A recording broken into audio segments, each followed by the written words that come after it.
जी नसीम, देखें, इमरान खान साहब के लिए जिंदगी खासी मुश्किल और जीरन है। उनको जी वो एक ऐसे मखमसे में है कि जिस चीज ने उनको पॉपुलैरिटी दी है वही चीज उनका वाटरलू भी है। यानी कि मकबूलियत जिस नैरेटिव पे ली है वो गले का फंदा भी वही नैरेटिव है।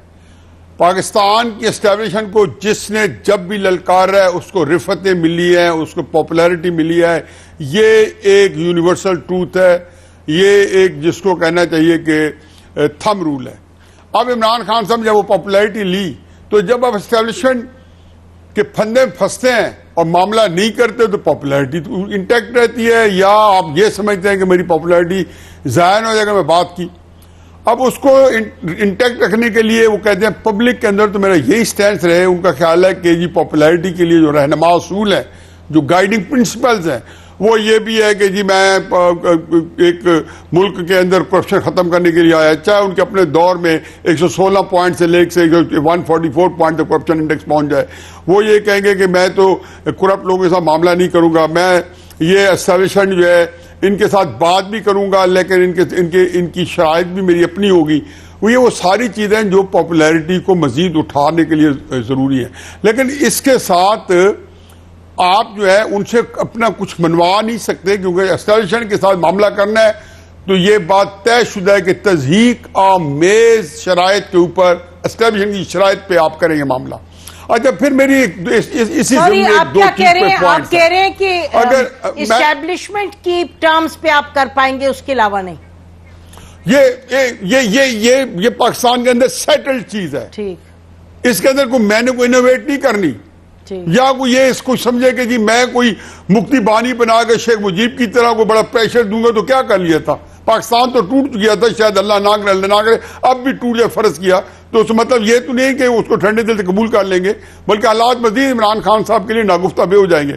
मैं ये बात ये कह रहा हूं कि इमरान खान साहब के असूल ये है कि वो अंदर से हर बंदा बात करना चाहते हैं। और फिर आप ये देखें कि जिस दिल जमई से उन्होंने भाजपा के साथ 2 मुलाकातें कंफर्म है, तीसरी का भी कह देंगे सेब हाउस में हुई, सदर हाउस के 2 मुलाकातें हुई, और ये इमरान खान साहब की मिन्नत तले से मुझे से कोई गलत नहीं, ये सही थी गलत नहीं, उनको करनी चाहिए थी नहीं करनी चाहिए थी।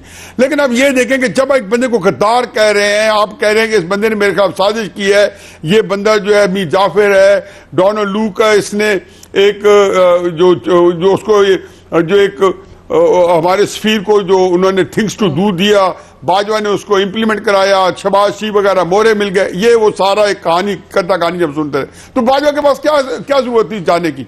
और फिर बाजवा ने क्या कहा, छूटते उन्हें कहा खान साहब मैं तो मीर जाफर हूं, मीर सादिक हूं। उन्हें कहे एक हंस दिए, उन्हें कहा वो तो मैं शबाशी और नवासी को कहता हूं। एग्जैक्टली ऐसे ही जैसे उन्होंने मेहदी हसन को फोन देकर इंटरव्यू कहा, यकीन मुझे तकलीफ हुई है कि इमरान खान साहब ये आपके ऊपर क्या मरख जब लिखेगा तो वो आपकी इन बातों को कॉपरेट नहीं करेगा। क्या कहा आपने कि अमेरिका का तो कसूर है ही नहीं, ये होम ग्रोन साजिश बाजवा की थी और अमेरिका को ये बेहतर है। अब मुझे बताएं, अगर आपके अंदर कोई फहम है मामूली से भी, एक हाई स्कूल के अक्लमंद बच्चा अगर की तरह भी हमारी अगर अकल है, तो मुझे बताएं आप क्या चीज बेचते रहे, क्या चीज नहीं करते रहे, कि आपने हमें क्या समझाते रहते, तफसील से बताया कि साजिश कैसे हुई। बल्कि वो तो ये कहते थे कि चूंकि 8 तारीख को साइफर आया 8 मार्च को, तो ये कहते हैं कि 7 या 8 मार्च को जो वोट ऑफ नो कॉन्फिडेंस आई, जिसकी साउंड आप भी सुन रहे थे, हम डिस्कशन में कर रहे थे, बार बार कर रहे थे। मैं तो खैर इसमें दिसंबर से इन्वॉल्व था, इस वोट ऑफ नो कॉन्फिडेंस से इन्वॉल्व इन द सेंस कि जब मुझे ये इसकी भनक पड़ी तो मैं मिन्नत करता था खुदा के वास्ते आप ना लेके आए कि बाजवा इमरान की लड़ाई में आप मोहरा ना बने किसी सूरत में। चलो ये एक और ज़िमनी बात है। तो आपने कहा जो डोनाल्ड लू ने उसी दिन कहा, उसी दिन उन्हें इतनी क्विक फिक्स हुई, लेकिन इनको सहूलत क्या है, इमरान खान साहब को सहूलत यह है और सारे सियासतदानों को है कि जो बात कहते हैं वो लोग मान लेते हैं। कंवल शोजोब चंद हफ्ते पहले जेल से निकली है या पता नहीं किसी अदालत से, तो मैं क्लिप्स देख के हैरान रह गया, इमरान खान साहब सही कहें या गलत कहें, हमने वही कुछ करना है जो इमरान खान साहब कहेंगे। जब आप एक लीडर को, जबकि पैगंबर भी अगर बात गलत करे तो आप you are not suppose to follow him, नौज़ बिल्लाह, मतलब उसके बारे में अल्लाह ताला का अपने अहकाम आता है कि ये वही कुछ बताएंगे जो अल्लाह इनको कहता है। गलत नहीं बताएंगे, आपने इनके कहां रख दिया। और यही वो जहर कातिल है जो इन हमारे लीडरों को तबाह बर्बाद कर गया है कि इनके गरबान से पकड़ के इनके मुंह पे इनको सुनाने वाला नहीं था। अगर वो सुनाता है तो जुमला गैर मुतरज़ा बन के नसीम ज़ारा की तरह बैठ जाएगा, हफीजुल्लाह अजी का बैठ जाएगा। क्या इख्तिलाफ क्या होता है? कोई बात सच नहीं सुनना चाहता, जिसको आप सच बात बताते हैं आप उसे बैड बुक्स में आ जाते हैं।